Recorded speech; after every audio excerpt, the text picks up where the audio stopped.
Om Shanti. Om Shanti. Om Shanti. Overdose तो नहीं हो रहा है ना?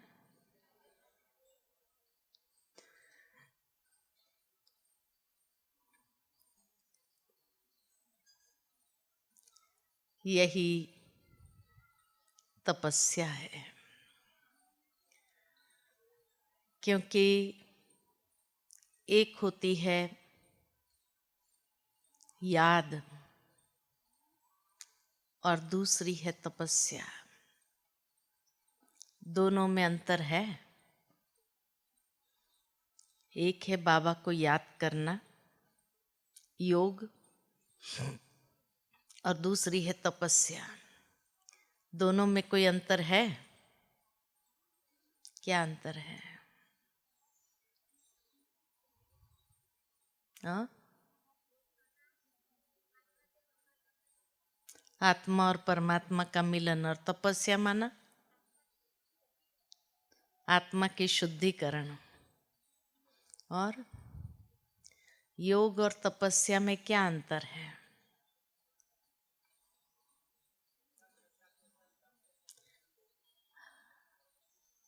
हाँ, आज सारा दिन हमने क्या किया? योग किया कि तपस्या किया? हाँ? योग किया या तपस्या किया? तपस्या थी। योग एक सब्जेक्ट है, जिस सब्जेक्ट में सर्व संबंधों के आधार पर बाबा को याद करते हैं और उस संबंध के सुख की रसना का अनुभव करते हैं। लेकिन तपस्या माना जहाँ चारों सब्जेक्ट इन्वॉल्व हो: ज्ञान, योग, धारणा और सेवा। चारों का बैलेंस जिसको कहा जाए, ये तपस्या है।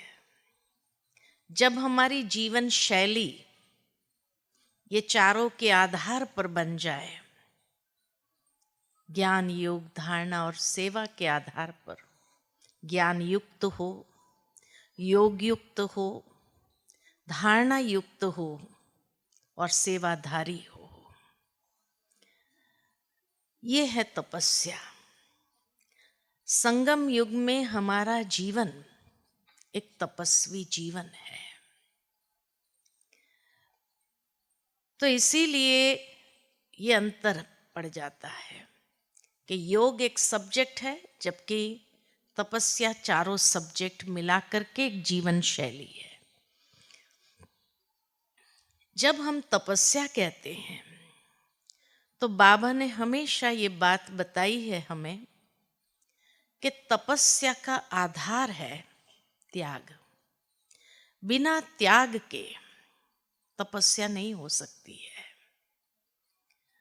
दुनिया में तो लोगों ने स्थूल त्याग किया, लेकिन बाबा ने हम बच्चों को त्याग की भी परिभाषा इतनी सूक्ष्म स्तर की बताई है, और उस सूक्ष्म स्तर का जो त्याग है, ये त्याग जब तक हम नहीं करते हैं तब तक तपस्या संभव ही नहीं है।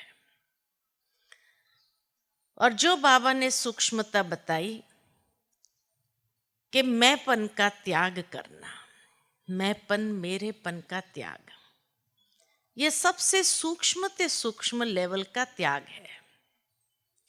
और जब हमारा ये त्याग हो जाता है, तब हमारी तपस्या आरंभ होती है।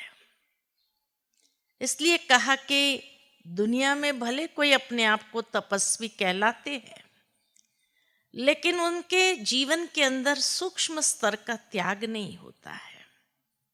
स्थूल त्याग तो करना स्वाभाविक है उनके लिए और सहज भी है, छोड़ छाड़ करके चले जाना, तो ये कोई त्याग नहीं है।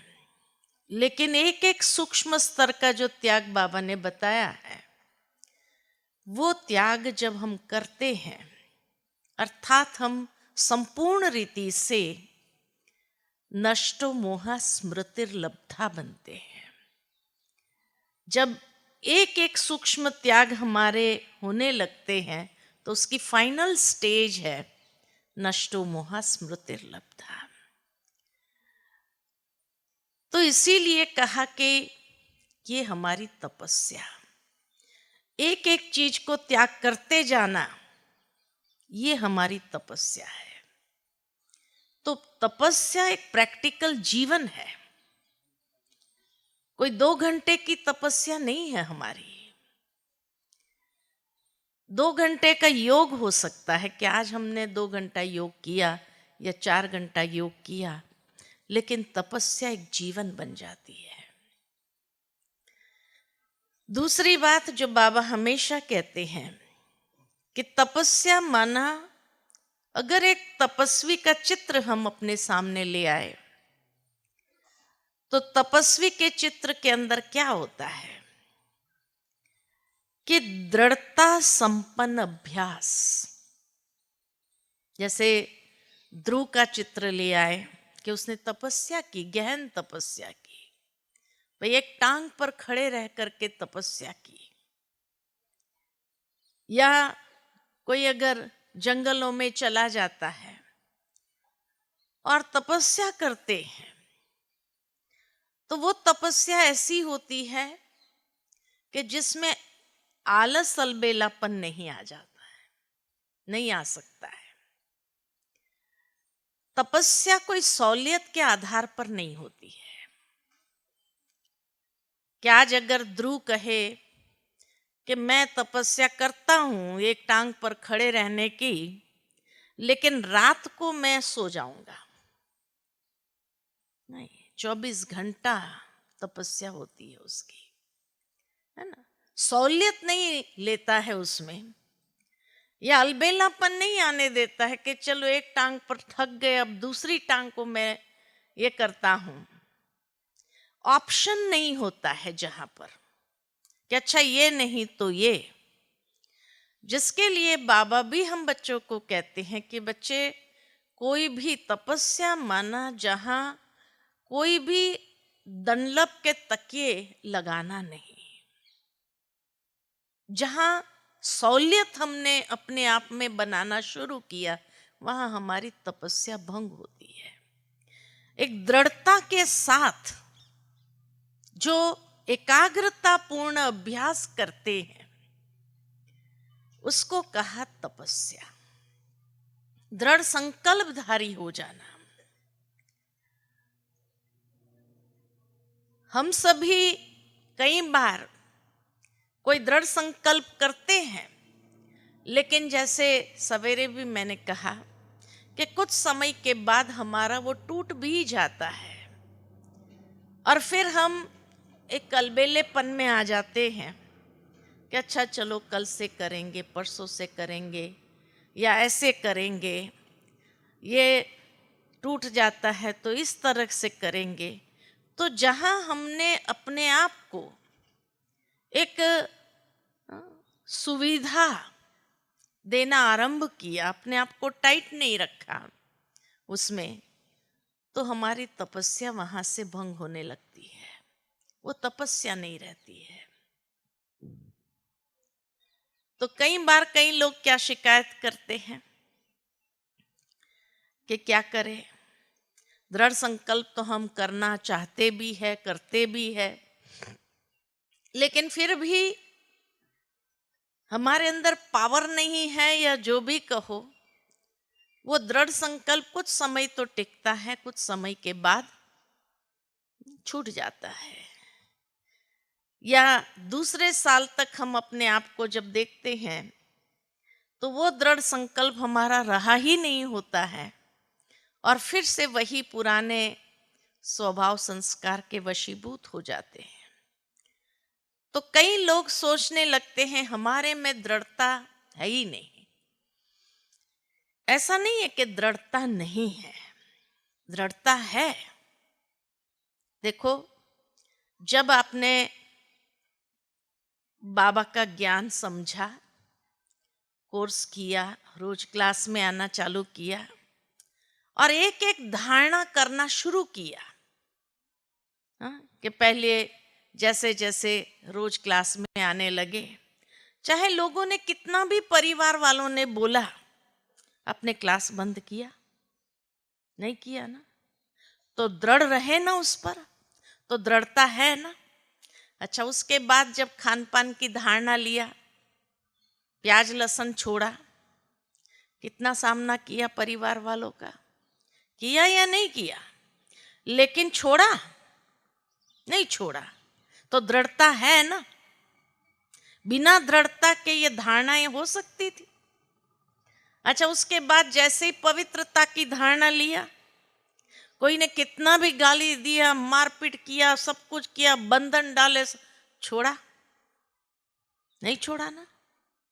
इतनी बड़ी बड़ी धारणाएं करने के लिए दृढ़ता है,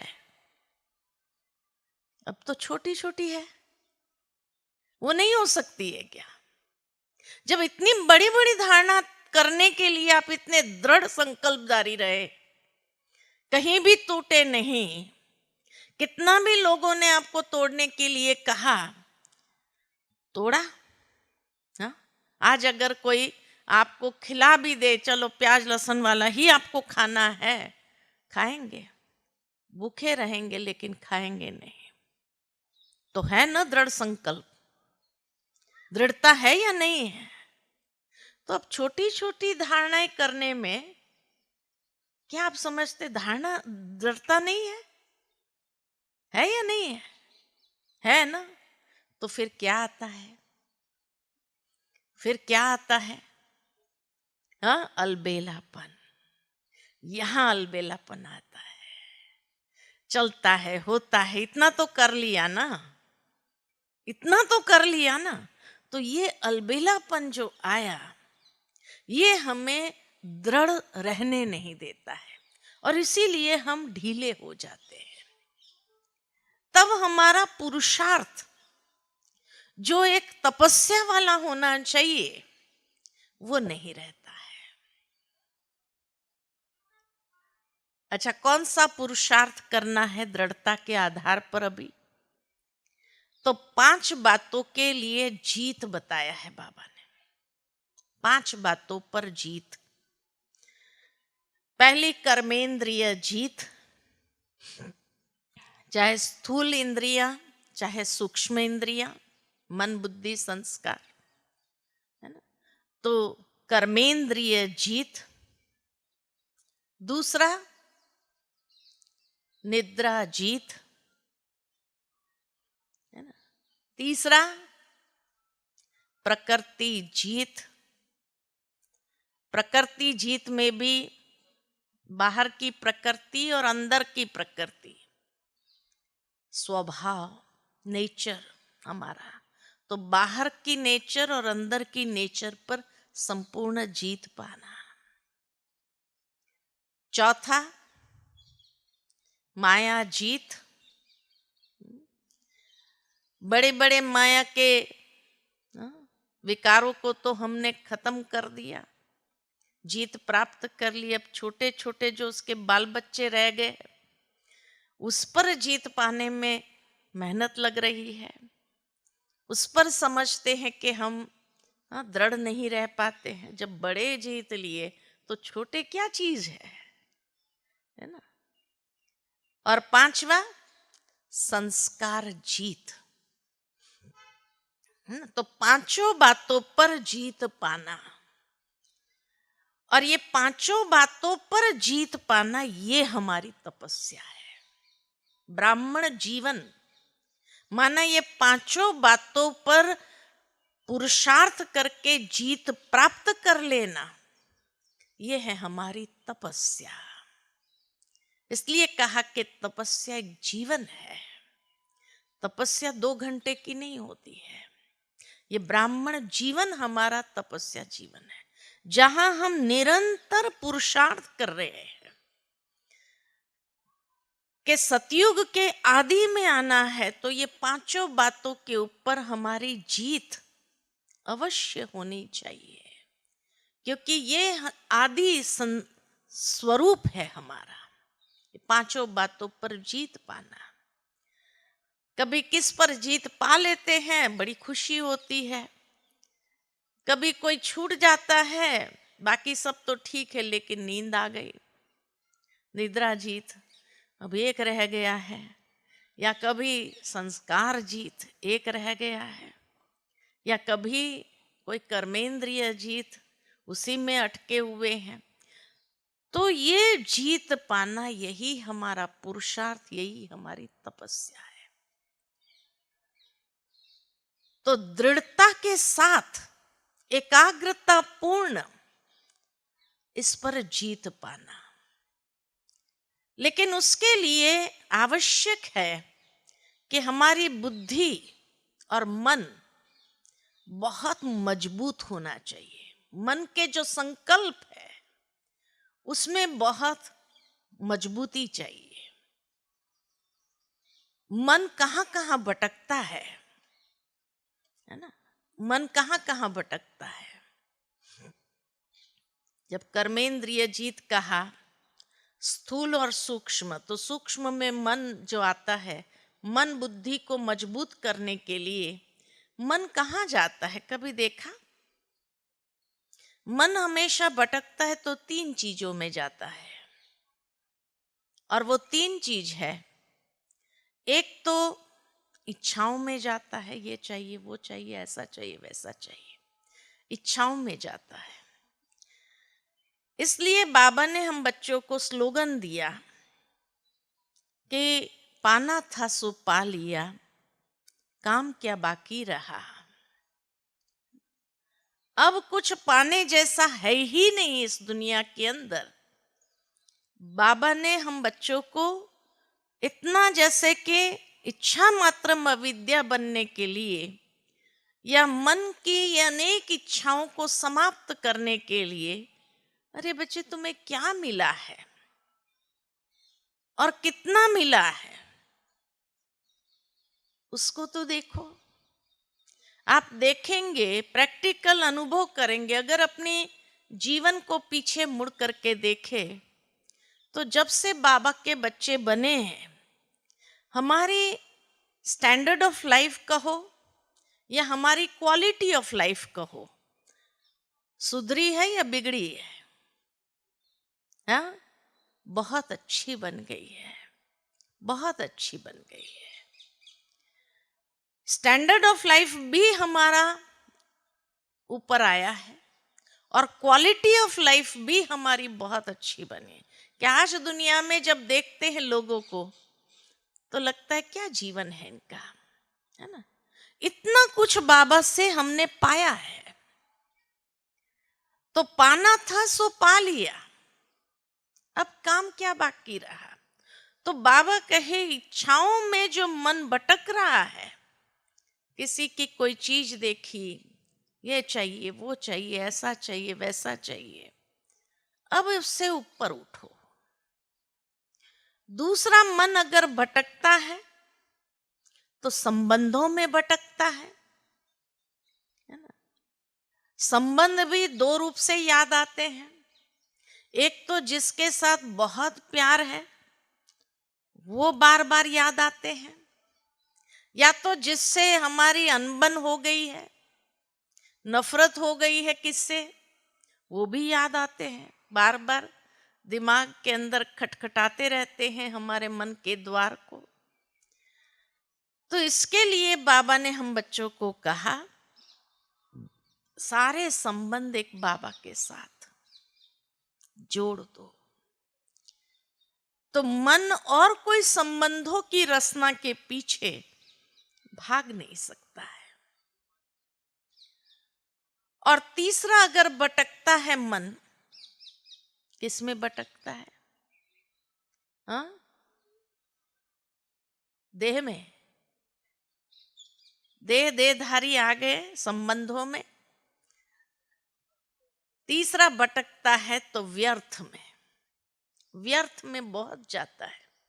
आज भी कई ब्राह्मणों की कंप्लेन रहती है, क्या करे, नेगेटिव तो नहीं आता है लेकिन व्यर्थ जरूर चलता है। तो ये 3 द्वार है मन के भटकने के, या इच्छाओं में, या संबंधों में, या देह और देह के संबंधों में, या व्यर्थ में। और व्यर्थ में बाकी सब कुछ आ जाता है। अगर कभी नेगेटिव भी आ गया तो भी वो व्यर्थ में ही काउंट हो जाता है, चला जाता है। नेगेटिव तक अगर जाता है मन, व्यर्थ कितना होगा तब नेगेटिव तक जाता है। तो इसीलिए कहा कि ये 3 भटकने के द्वार है। तो उसके लिए मन को 3 चीजें चाहिए उसको ठीक करने के लिए, और वो है एक लक्ष्य। लक्ष्य बहुत स्पष्ट होना चाहिए। दूसरा, अपने लक्षण को देखो कि जो लक्ष्य मैंने लिया है उस लक्ष्य के हिसाब से हमारे लक्षण है। लक्षण में चरित्र आ जाता है, चरित्रता उसी में समा जाती है लक्षण में। और तीसरा है लक्ष्मण रेखा खींचनी होगी। अभी लक्ष्मण रेखा अर्थात जहां हमें अपने मन को बांधना है, कोई न कोई नियम मर्यादाओं में उसको टाइट करने की आवश्यकता है। ये लक्ष्मण रेखा हमें खींचनी होगी। तो लक्ष्य स्पष्ट हो कि मुझे क्या बनना है। अब मेरे जीवन का लक्ष्य है एक फरिश्ता बनना, क्योंकि ब्राह्मण जीवन की जो फाइनल स्टेज है वो है फरिश्ता। फाइनल पिक्चर जो है हमारा वो है एक फरिश्ता स्टेज, या दूसरे शब्द में कहे तो बाप समान बनना। ये हमारा फाइनल स्वरूप है। तो इसीलिए ये लक्ष्य हमें बार बार अपने सामने स्पष्ट करते रहना होगा और उसके हिसाब से अपने लक्षण को देखना है।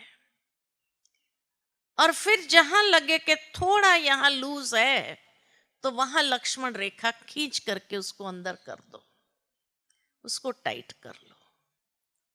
वहां कोई ना कोई मर्यादा अपने लिए निश्चित कर लो ताकि मन वहां से फिर आगे जाए नहीं। तो इसीलिए ये 3 चीजों में भटकता है, तो उसके लिए ये 3 चीज स्पष्ट होना आवश्यक है। ये हमारी तपस्या है, क्योंकि तभी हमारा मन एकाग्र होने लगेगा। तब तक एकाग्रता नहीं आएगी। दृढ़ता के साथ जो एकाग्रता की आवश्यकता है तपस्या में, वो तभी हमारे जीवन के अंदर आ सकती है। और साथ में बुद्धि भी हमारी बहुत क्लियर हो, एकदम स्पष्ट हो, उसमें कंफ्यूजन ना हो। बुद्धि में भी क्या करे, ये करे, ऐसा करे, वैसा करे। जितना ज्यादा कंफ्यूजन है बुद्धि के अंदर तो मन को भी स्थिर होने नहीं देगा, मन की एकाग्रता को बार बार भंग करता रहेगा। उसके लिए हमें अपने अंदर समर्थ विचारों को व्यर्थ के तरफ न जाए, उसके लिए बुद्धि के अंदर, मन के अंदर समर्थ संकल्पों का निर्माण या सकारात्मक संकल्पों का बार बार ले आना जरूरी होगा। और तीसरा, बुद्धि जिसको कहे कमिटेड, स्थित प्रज्ञ, जो गीता में कहा स्थित प्रज्ञ। प्रज्ञ यानी बुद्धि, बुद्धि की स्थिरता के लिए उसके एक कमिटमेंट दे देना जरूरी है कि I am committed for this, ये मेरी जीवन है, इस जीवन के लिए मैं उसमें प्रतिबद्ध हूं।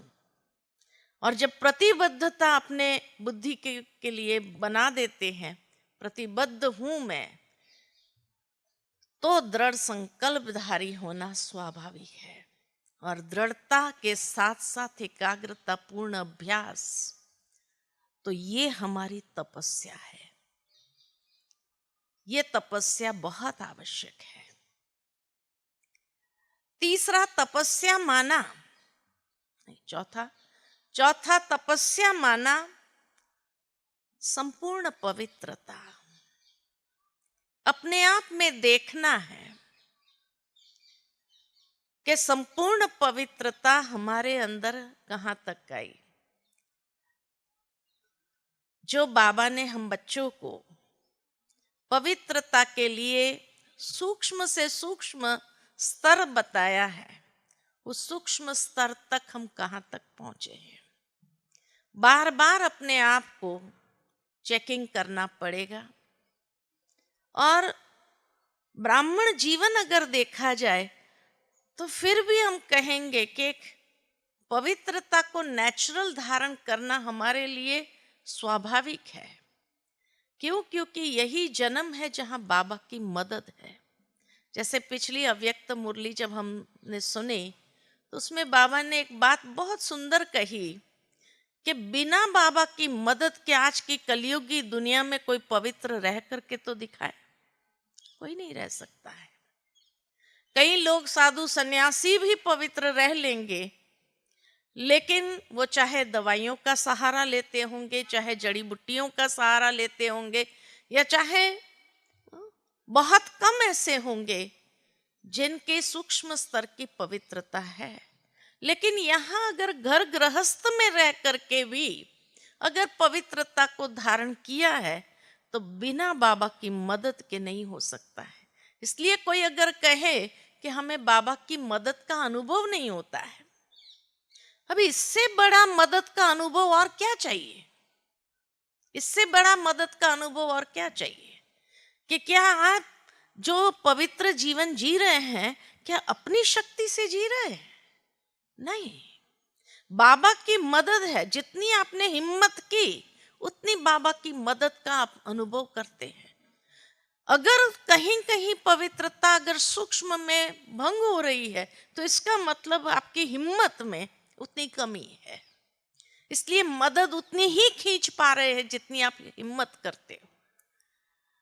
आपको अगर युद्ध करना पड़ रहा है उसके लिए तो कहीं ना कहीं हिम्मत में कमी है। इसीलिए बाबा की मदद भी उतनी जो स्वीकार होनी चाहिए वो नहीं हो पा रही है। नहीं तो आप संपूर्ण हिम्मतवान बन जाओ, फिर देखो बाबा की संपूर्ण मदद मिलती है कि नहीं मिलती है। कोई की ताकत नहीं जो आपकी पवित्रता को भंग कर सके, क्योंकि ये ईश्वर की मदद है। ईश्वर की मदद से हम पवित्र बन रहे हैं। ये मत समझना हम अपनी शक्ति से पवित्र बने हैं। इम्पॉसिबल है आज कलयुगी दुनिया के अंदर, जहां चारों ओर तामसिकता हो, तमो प्रधानता हो, ऐसी दुनिया में रह करके पवित्र बनना तो बिना भगवान की मदद के थोड़ी हो सकते हैं। तो ये सबसे बड़ा प्रमाण है कि भगवान की मदद का अनुभव ब्राह्मण जीवन में उसके बिना हो ही नहीं सकता है। तो इसीलिए कहा कि पवित्रता माना सूक्ष्म से सूक्ष्म स्तर की जो पवित्रता हमने धारण की है, तो जितनी हम हिम्मत करते जाते उतनी बाबा की मदद का अनुभव हम करते हुए आखिर एक न एक दिन संपूर्ण बन ही जाते हैं। तो ये बाबा की बहुत पावरफुल मदद इस युग में हमें प्राप्त है। और फिर भी अगर देखो तो ये अंतिम जन्म, कल्प का ये अंतिम जन्म में ये हिम्मत रखना कैसे संभव है? कैसे संभव है कि ये हिम्मत हम रख पाए? कई लोगों को बहुत अच्छा लगता है, ब्रह्मा कुमारियों की मर्यादा, ब्रह्मा कुमारियों का जीवन बहुत अच्छा लगता है, लेकिन फिर भी नहीं कर पाते हैं। क्यों? तो कई बार कई लोग कह देते भाई उसके कार्मिक अकाउंट्स ऐसे हैं। कार्मिक अकाउंट्स की बात नहीं है। आज हम देखें कि अंतिम जन्म में भी दूसरे लोगों से हमारी बुद्धि कितनी अच्छी है, भगवान को पहचानने की बुद्धि है हमारे पास। अंतिम जन्म में हमें ये बुद्धि प्राप्त है।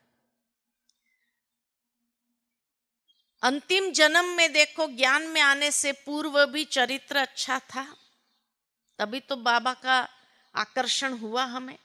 तो चरित्र हमारा अच्छा है दुनिया के लोगों से, नहीं तो आज तो छोटे छोटे बच्चों का चरित्र कैसा हो गया है। तो अंतिम जन्म में भी वी आर ब्लेस्ड,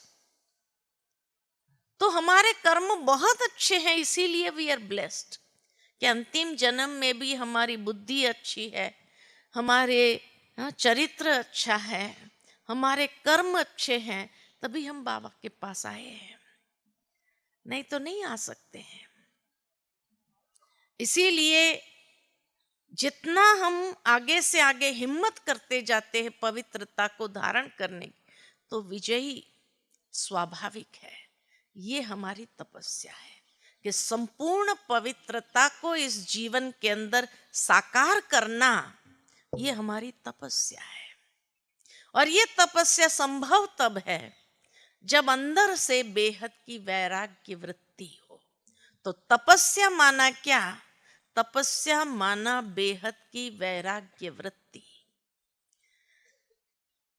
बेहद की वैराग्य वृत्ति अर्थात जो बाबा हमेशा कहते हैं बैलेंस, न्यारा और प्यारा। एक तरफ न्यारा भी है, दूसरी ओर प्यारा भी बनते हैं।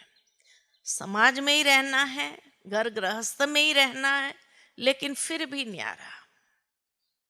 ये है वैराग्य वृत्ति। राज ऋषि जिसको बाबा ने कहा कि अधिकार भी उतना ही है और ऋषि माना त्याग भी इतना ही है तो यूज करते हैं, नहीं है तो उसके बिना चला भी सकते हैं। ये नहीं कि भाई उसके बिना हमारा काम अटक जाता है, नहीं है तो यूज करें, नहीं है तो उसके बिना भी चल सकता है। इस तरह के न्यारे और प्यारी स्टेज, ये है बेहद की वैराग्य वृत्ति। और ये बेहद की वैराग्य वृत्ति क्या कर सकती है?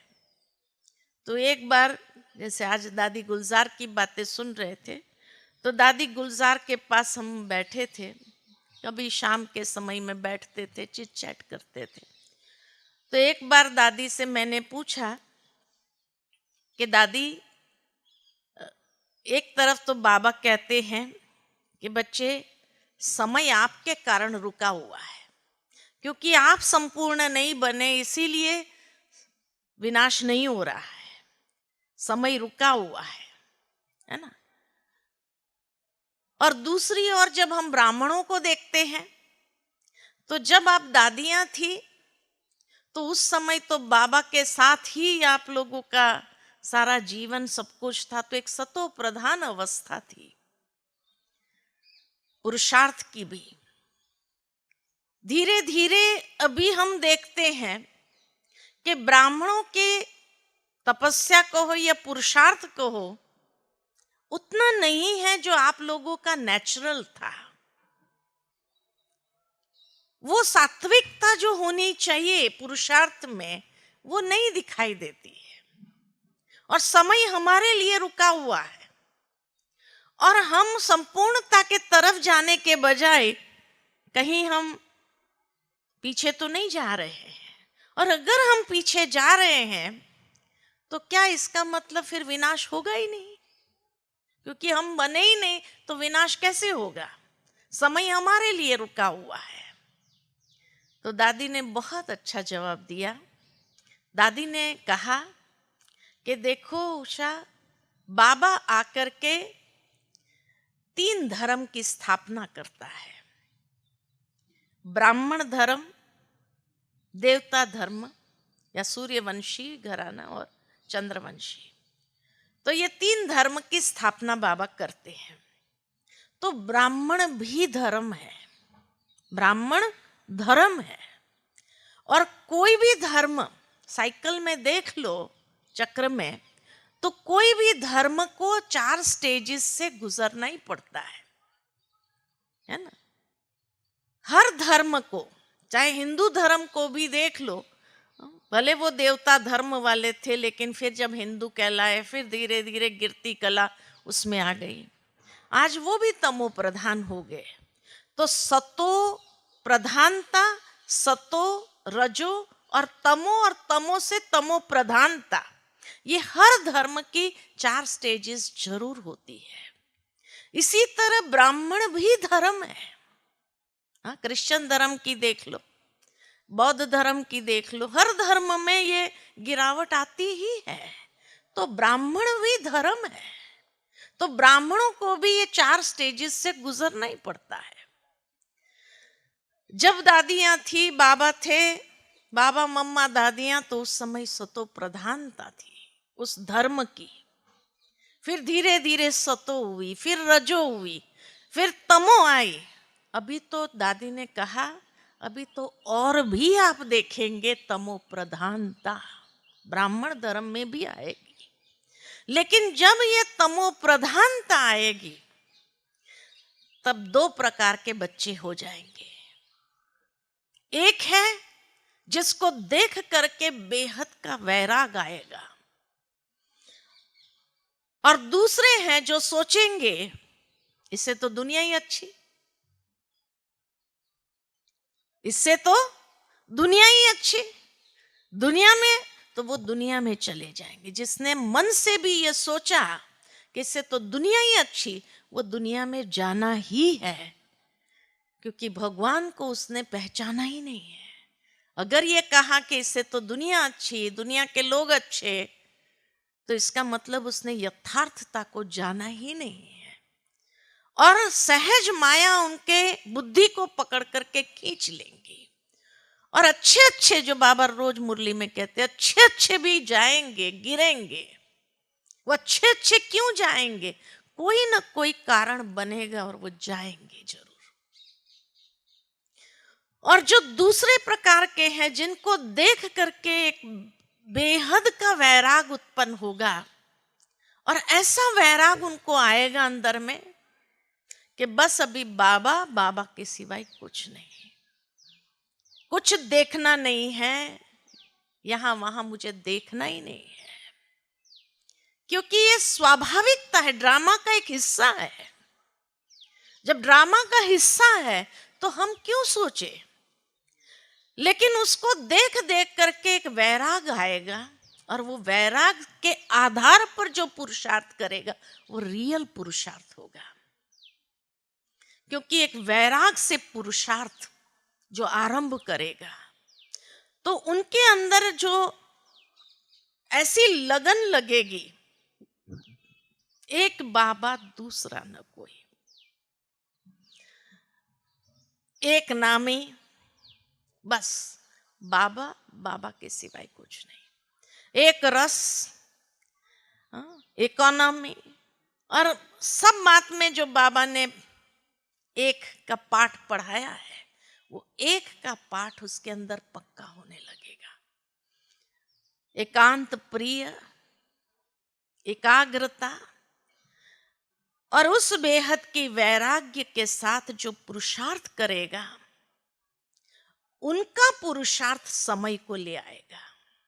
उनका पुरुषार्थ, अभी समय रुका हुआ है, लेकिन वो वैराग्य के आधार पर जो पुरुषार्थ होगा वो यथार्थ पुरुषार्थ होगा। अभी जो हम पुरुषार्थ कर रहे हैं, विक्रम कर नहीं रहे हैं, लेकिन जो विक्रम दग्ध होना चाहिए, ऐसा भी पुरुषार्थ नहीं है। यहाँ जिसमें हमने जलने का अनुभव हो, वो नहीं हो रहा है। तो इसीलिए दादी ने कहा कि जब वो पुरुषार्थ होगा ना, वो समय को ले आएगा। और वो भले थोड़ी सी आत्माएं होंगी, लेकिन वो इतनी पावरफुल होगी जो समय को ले आएगा, और वो विनाश ज्वाला को प्रज्वलित करेगी, विनाश ज्वाला को प्रज्वलित करेगी।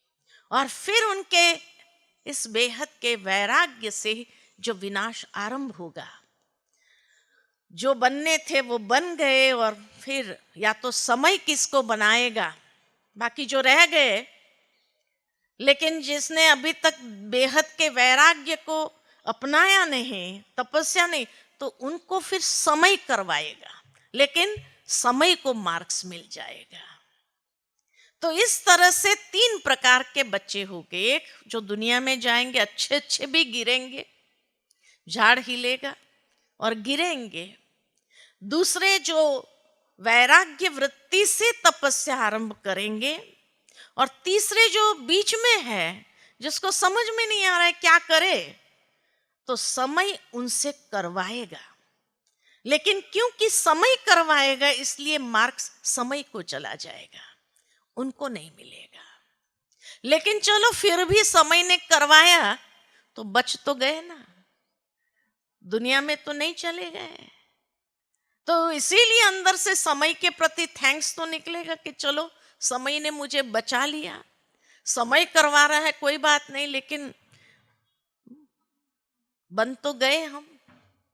तो इसीलिए बाबा बार बार कहते हैं, बच्चे सी फादर फॉलो फादर। किसी को मुझे देखना नहीं है, किसी का मुझे सुनना नहीं है, किसी की बातों में मुझे जाना नहीं है। नहीं तो जो कहा अच्छे अच्छे भी गिरेंगे, कहीं हमारा नंबर उसमें न लग जाए। तो बेहद की वैराग्य वृत्ति ये समय को ले आएगा और विनाश ज्वाला को प्रज्वलित करेगा। जो बाबा कहते हैं कई बार कि विनाश ज्वाला यहां से ही प्रज्वलित होनी है, लेकिन कौन प्रज्वलित करेगा? जिसके अंदर ये तपस्या आरंभ हो जाएगी, बस और कुछ नहीं देखना है, किसी को नहीं देखना है, मैं और मेरा बाबा, बस किसी को नहीं देखो, है ना। तो ब्राह्मण धर्म है, और उस धर्म में ऊंचाई नीचाई देखेंगे आप, बहुत कुछ होगा, लेकिन अपनी बुद्धि को वहां लगाना नहीं है, लगाना नहीं है। दादी ने बहुत सुंदर ये स्पष्टीकरण दिया था, और ये स्पष्टीकरण के बाद एकदम जैसे कि सारे सवालों को जैसे फुल स्टॉप लगा दिया। नहीं तो कई बार देखते हुए मन के अंदर आता था कि बाबा का ज्ञान सुनने के बाद भी ऐसा क्यों कोई करता है, क्यों अपने कर्म को सुधार नहीं पाता है, क्यों ऐसी चलन है, क्यों ये कर रहा है, ये आता था। लेकिन अभी उसके बाद फुल स्टॉप, ये भी ब्राह्मण धर्म है। इसलिए दादी को कभी भी किसी की भी, जैसे नीलू बहन ने कहा, हम किसी की दादी कभी परचिंतन नहीं करती थी, लेकिन कभी कभी बातें मन में आती थी तो जाकर के हम सुनाते थे, दादी ऐसा हुआ ऐसा हुआ ऐसा हुआ। दादी इतना प्यार से सारा सुनने के बाद कहती थी, राजधानी स्थापन हो रही है ना, सब तो राजा बनने नहीं है ना, कोई तो आपके दास दासी भी तो बनेंगे ना, राजधानी जो बन रही है। मन दादी इतना हल्का कर देती थी, जो अंदर में बातें होती थी ना, एक सेकंड में दादी समाप्त कर देती। सारा सुनने के बाद दादी कभी उसमें अच्छा इंटरेस्ट नहीं लेती थी, लेकिन एक ही चीज दादी के अंदर से हमेशा सुनने को मिली, अरे राजधानी स्थापन हो रही है, क्यों देखने का? वो तुम्हारा दास दासी बनना चाहता है तो तुम क्यों परेशान हो रही है? तुम क्यों परेशान है? वो अगर कहता है मैं तुम्हारा दास दासी बनूं, तो आप क्यों परेशान हो रही है? बनने दो ना उसको। हाँ, शुभ शुभ भावना जरूर रखो, परेशान नहीं हो। ये ऐसा क्यों कर रहा है? बाबा का बच्चा है क्या? देखो ना कैसा कर रहा है, कैसे चलन चल रहा है, कैसी बात कर रहा है। दादी कहती है जब उसको स्वीकार है दास दासी बनना, तो आपको क्या परेशानी है? बनने दो उसको, कोई तो बनेगा ना। कोई प्रजा के भी दास दासी बनेंगे, कोई रॉयल फैमिली के दास दासी बनेंगे, तो बनने दो, आप क्यों परेशान हो रही हो? तो कई बार दादी की ये बातें सुन करके याद आती है कि सचमुच this is part of drama, ये भी एक ड्रामा का हिस्सा है। इसीलिए इसको देखते हुए नहीं देखो, सुनते हुए नहीं सुनो, परेशान नहीं होना है, क्योंकि ये भी ड्रामा में है, और हर एक का पार्ट अपना अपना वो बजा रहे हैं। अब उसका अगर है पार्ट तो बजाने दो उसको, क्योंकि उसको वही स्टेटस फाइनल करना है अपना। तो फाइनल तो यहाँ से ही करेंगे ना, अपने कर्म से, कि वहां जाकर करेंगे, यहाँ से ही करेंगे, तो क्यों आप परेशान होते हो? करने दो। तो ये जब देखते हैं तो सहजता से अभी बुद्धि में आता है कि हाँ भाई राजधानी बन रही है, वो अगर दास दासी बनना चाह रहे हैं तो हम क्यों परेशान हो रहे हैं? हमें परेशान होने की आवश्यकता नहीं है, बनने दो ना उसको। तो इसीलिए कहा तपस्या माना। और छठी बात तपस्या माना साइलेंस पावर को अंदर में जमा करना। जो दादी ने किया, सभी दादियों ने किया कि साइलेंस पावर को जमा किया। बड़ी दादी को देखते थे तो शांति में बंद बैठते थे, आंखें बंद करके अंदर ही अंदर अपना पुरुषार्थ में। कई लोग सोचते थे दादी आंख बंद करके क्यों बैठे हैं, या दादी क्या नींद के नशे में है, दवाइयों के कारण। नहीं, दादी नींद के नशे में नहीं होती थी। दादी अपने पूर्ण प्रकाशमणि दादी को भी जब हमने देखा तो कई बार ऐसे महसूस किया कि जब सुबह सुबह में ऐसे आंख बंद करके बैठी होती थी दादी, स्नान आदि करके फ्रेश होकर के जब बैठी होती थी, तो एक दिन मुन्नी बहन ने आकर के पूछा, दादी ठीक हो? हाँ, कुछ हो रहा है, ठीक हो? ऐसे पूछा। तो दादी ने मुस्कुराते हुए आंख खोल के कहा, मुन्नी तेरे से बहुत अच्छी हूँ। है ना? जब ये कह सकते हैं मुस्कुराते हुए तो उन्हें कुछ हो नहीं रहा है, लेकिन अंदर ही अंदर उनका एक पुरुषार्थ जो साइलेंस पावर को जमा करने का, कि तेरे से बहुत अच्छी हूं मैं, ये कहना तभी कह सकता है इंसान कि जब अंदर में इतना उसने जमा किया हुआ है कि तेरे से बहुत अच्छी हूं मैं, है ना। तो कई ऐसे दृश्य देखे हैं यज्ञ के अंदर कि ये दादियों ने जिस तरह से पुरुषार्थ किया और साइलेंस बल को अंदर में जमा किया, उस साइलेंस बल के कारण उनके लिए कोई भी कर्म भोगना का अनुभव नहीं करा सका। लेकिन साइलेंस की शक्ति से उस कर्म भोग के ऊपर भी सहज विजयी हो सकते हैं। तो इसीलिए बाबा भी हम बच्चों को कहते हैं कि बच्चे अपने अंदर जमा का खाता बढ़ाओ और उसमें भी विशेष साइलेंस के बल को जमा करते जाओ। ये साइलेंस का बल लास्ट में बहुत वंडर्स दिखाएंगे, मैजिकल वंडर्स का अनुभव कराएंगे और आप खुद महसूस करेंगे कि हाँ, यही साइलेंस की शक्ति कमाल कर रही है। एक स्थान पर बैठे कितनी आत्माओं को आप अनुभव करा सकेंगे, वैसा वायरलेस का काम करेगा। दूर बैठी आत्माएं वो भी अनुभव सहज कर पाएंगी कि हाँ भाई, किस तरह से हमें कोई मदद कर रहा है, किस तरह से हमें कोई सकाश दे रहा है।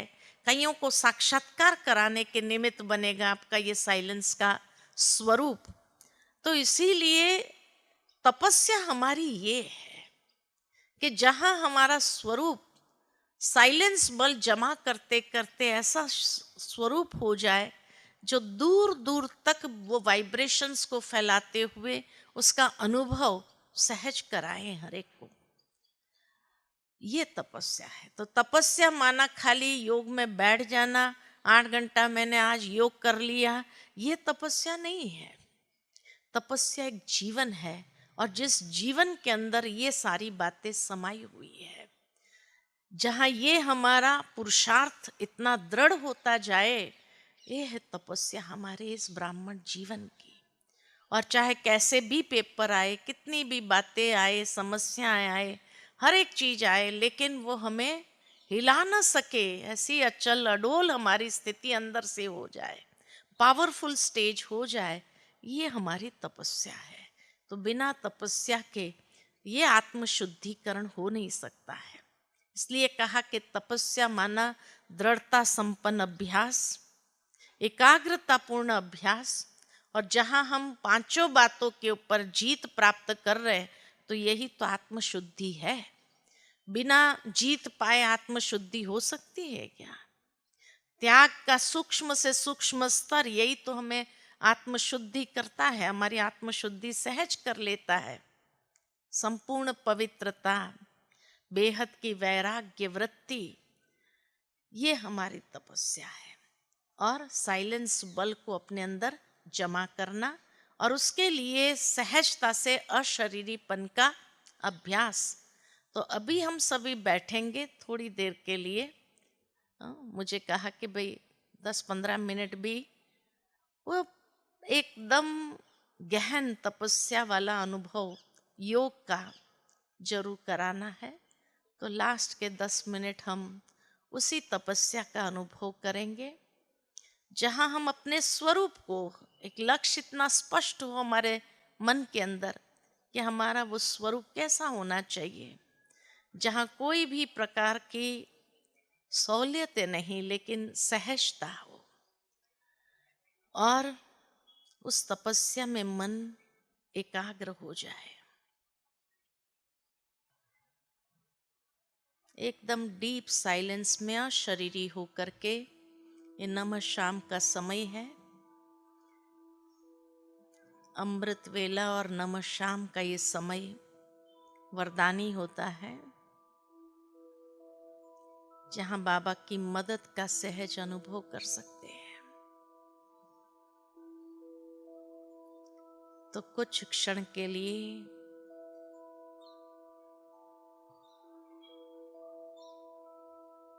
अपने मन बुद्धि को सभी बातों से समेट लेते हैं।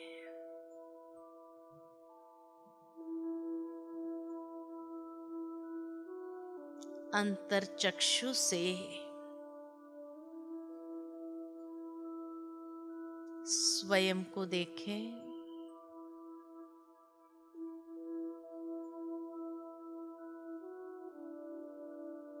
भ्रुकुटी की मध्य में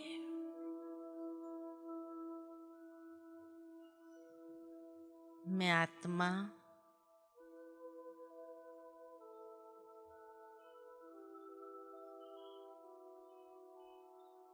एक चमकता हुआ हीरा हूं, मणि हूं।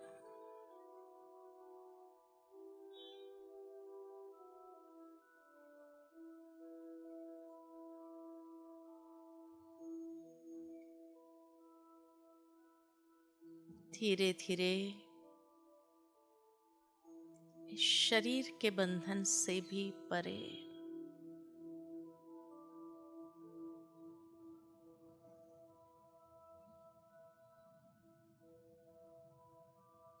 अशरीरी स्वयं को करते जाए।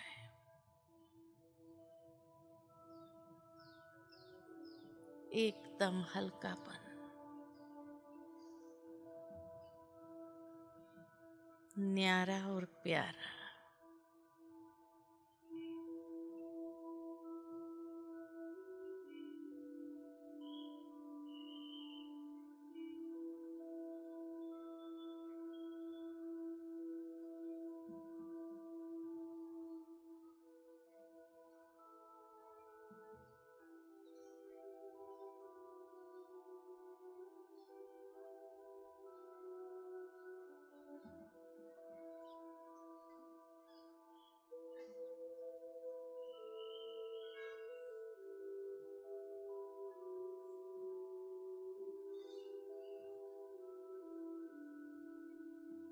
और स्वयं को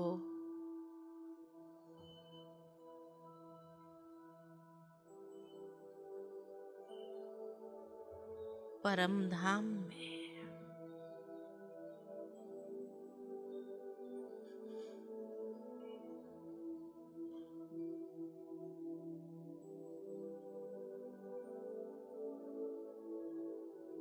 जहाँ चारों ओर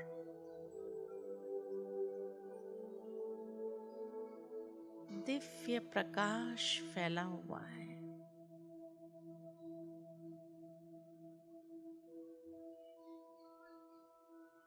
मैं अशरीरी आत्मा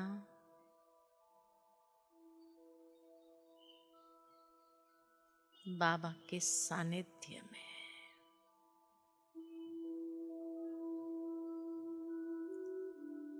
निसंकोच संकल्प स्थिति में।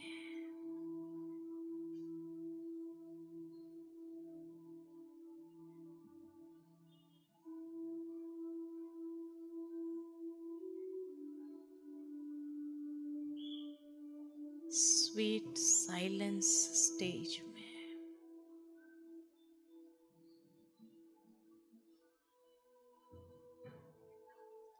डीप साइलेंस, गहन शांति।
संपूर्ण पवित्र स्वरूप में।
प्रभु तेरे वतन का अनुभव जो कर लेता एक बार। प्रभु तेरे वतन का अनुभव जो कर लेता एक बार, उसका तो मन हो जाता है सभी हदों से पार। प्रभु तेरे वतन का अनुभव जो कर लेता एक बार। प्रभु तेरे वतन का अनुभव जो कर लेता एक बार।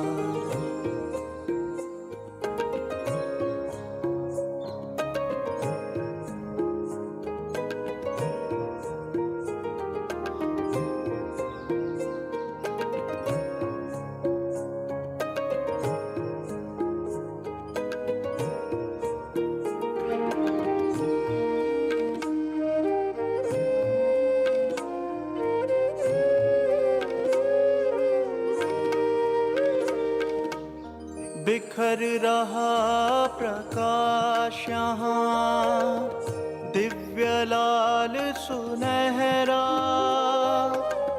बंधन मुक्त अवस्था का यहाँ हो रहा अनुभव गहरा। बिखर रहा प्रकाश यहाँ दिव्य लाल सुनहरा,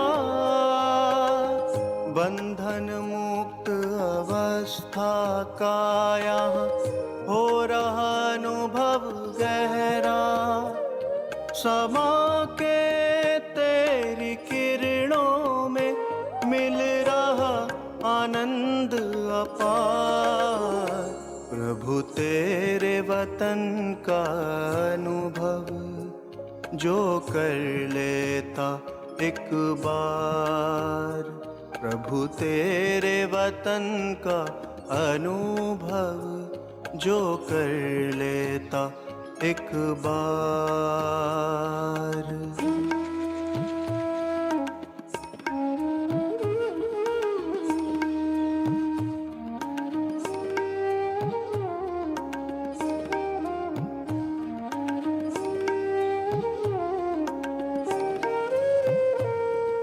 है कितनी मनमोहक यहाँ तुमसे मिलन की बेला, अतीन्द्रिय सुख का सागर ये तेरा परलोक सुहेला।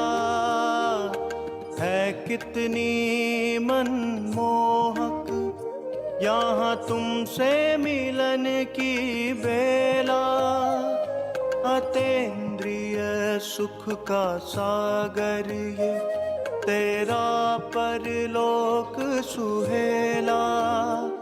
संपूर्ण स्वरूप की अनुभूति का ये अद्भुत संसार। प्रभु तेरे वतन का अनुभव जो कर लेता एक बार। प्रभु तेरे वतन का अनुभव जो कर लेता एक बार।